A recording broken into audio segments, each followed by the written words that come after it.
بسم اللہ الرحمن الرحیم۔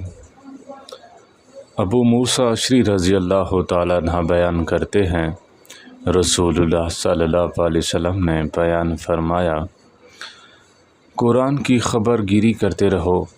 اس ذات کی قسم جس کے ہاتھوں میں میری جان ہے، وہ قرآن سینوں سے نکل جانے میں اس اونٹ سے نکل جانے سے بھی زیادہ تیز ہے جس کی رسی کھل چکی ہو۔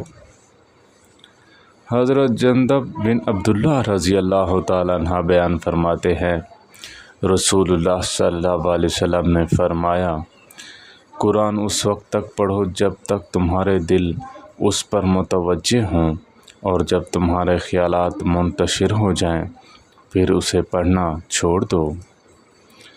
ابو ہریرہ رضی اللہ تعالیٰ عنہ بیان فرماتے ہیں، رسول اللہ صلی اللہ علیہ وسلم نے فرمایا، اللہ تعالیٰ نے اتنی توجہ سے کسی چیز کو نہیں سنا جتنا اس نے نبی کریم صلی اللہ علیہ وسلم کو ترنم کے ساتھ قرآن پڑھتے ہوئے توجہ سے سنا۔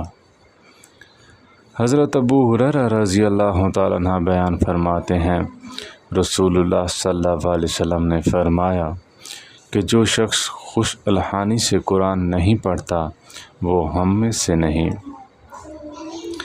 حضرت براء بن عازب رضی اللہ تعالیٰ عنہ فرماتے ہیں، رسول اللہ صلی اللہ علیہ وسلم نے فرمایا، اپنی آوازوں کے ذریعے قرآن کو مزین کرو۔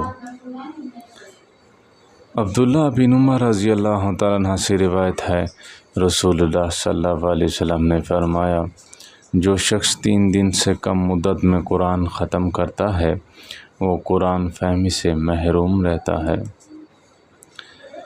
عقبہ بن عامر رضی اللہ تعالیٰ عنہ بیان فرماتے ہیں، رسول اللہ صلی اللہ علیہ وسلم نے فرمایا، بلند آواز سے قرآن پڑھنے والا اعلانیہ صدقے کرنے والے کی طرح ہے، جبکہ آہستہ قرآن پڑھنے والا چھپا کر صدقہ کرنے والے کی طرح ہے۔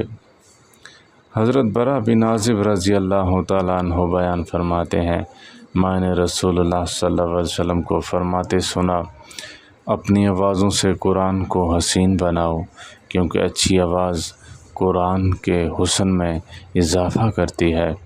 اللہ تعالی ہم سب کو قرآن پاک پڑھنے کی اور سمجھنے کی اور عمل کرنے کی توفیق عطا فرمائے۔ وآخر دعوانا الحمد للہ رب العالمین۔